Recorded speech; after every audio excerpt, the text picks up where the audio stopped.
What if a dead god left instructions, and we only just learned to read them? The temples of Vaeltharion are not ruins in any ordinary sense. They're the fossilized remains of a living cosmological system, a complete model of divine reality, encoded in stone across 17 distinct sacred sites. Celestial hieroglyphs are not decorative. Each carved sigil belongs to one of 3 registers, and the most technically complex is the dissolution register, which tracks the staged death of a god in real time. Vaeltharion's priests understood the cosmos as layered, not hierarchically above and below, but concentrically. Dying gods occupied the outermost ring, closest to the void that would eventually consume them. The Vael sigil anchors the entire system. It appears on every temple's primary lintel and encodes a single theological claim: divinity is not a permanent state. It's a process, one that always terminates.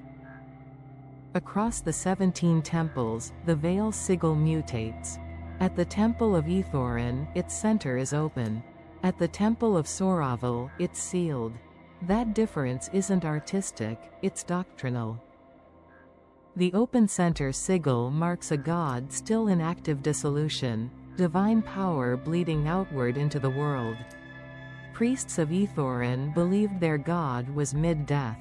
They considered that the most sacred possible state. The sealed center sigil at Soraval is the theological opposite. The god's dissolution is complete. The divine has crossed fully into the void. What remains is only the echo, the hieroglyphs themselves.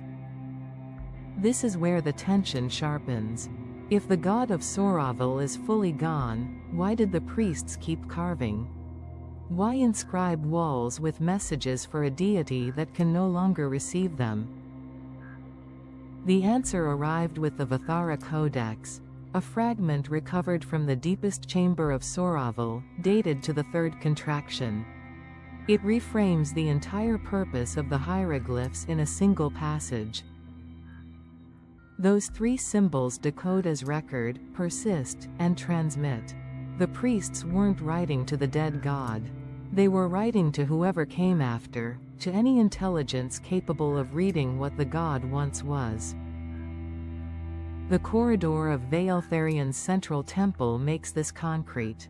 Its hieroglyphs run in strict left-to-right sequence across both walls, not as prayer, but as indexed archive, organized by stage and date of inscription.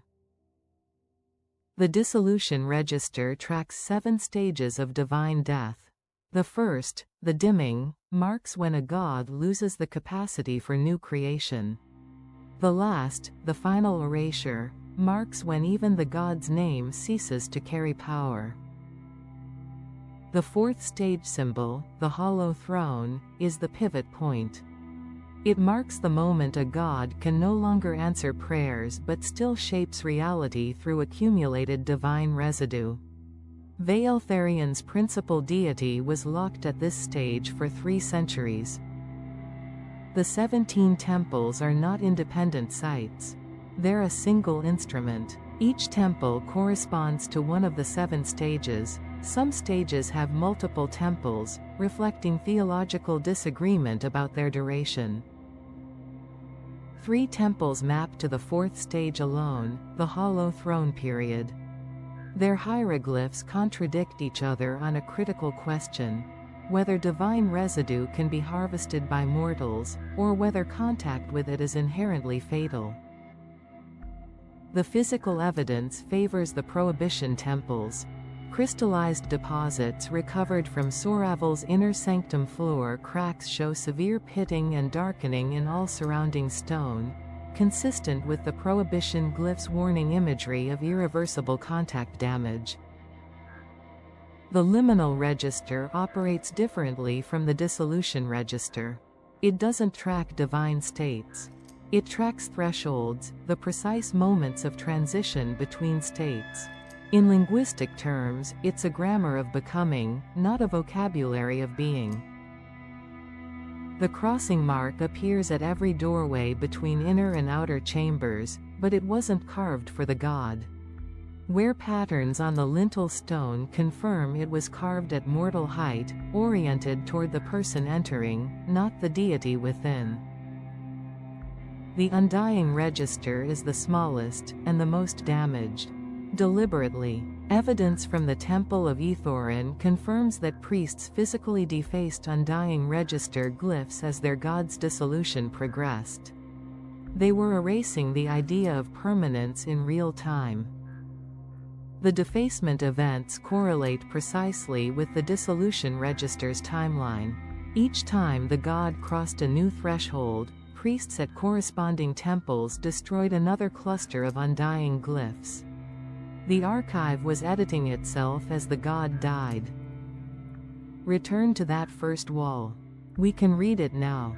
It's a 4th stage archive from the Hollow Throne period, and it carries active defacement scars in its undying register section, meaning it was updated mid-dissolution, not carved all at once. Vaeltharion isn't unique in building theology around divine death. The ossuary compact of the Drevari and the fading rites of Solen both center on dying gods. But only Vaeltharion built a language sophisticated enough to track the process in real time. The Drevari used a binary system. A god was either present or absent. No stages, no residue tracking, no liminal register. When their god died, the entire theological framework collapsed overnight. There was nothing left to read. Vaeltharion's system persisted because of a structural choice the Drevari never made: staging.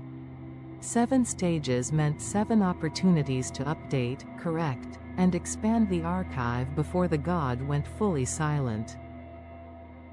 The Codex holds one more revelation. A glyph cluster on its 7th column encodes a concept with no clean translation. Roughly, the theology that knows it will be read by strangers has already succeeded. The priests were writing for us. That 7th column cluster appears in only one other location across all 17 temples, carved above the Soraval inner sanctum entrance, the same threshold marked by the crossing mark. The priests placed their most explicit statement of intent at the exact point of mortal-divine overlap. Real-world parallels exist. The Egyptian pyramid texts, carved inside 5th dynasty pyramids around 2400 BCE, and the Sumerian descent of Inanna both encode theological continuity beyond divine absence. But neither system explicitly acknowledged divine death as its design condition. That distinction has practical weight. The pyramid texts assume the pharaoh god's resurrection. The descent of Inanna assumes Inanna's return. Both hedge against permanent absence. Vaeltharion's system assumes no return, and is the only one still fully legible on its own terms. From high enough above, the 17 temples form the Vael sigil's shape across the plateau, the collapsing star. The priests built the sigil at architectural scale. At ground level, no single person could perceive it. It was a message addressed to a perspective no mortal could occupy. Place the crossing mark beside the Codex's 7th column cluster and something new surfaces. They share 3 sub-glyphs. The priests encoded the same message at 2 scales, on a portable tablet and above a doorway, ensuring that if one was destroyed, the other would survive. The god of Vaeltharion is gone. The hieroglyphs remain, redundant, staged, and addressed to strangers.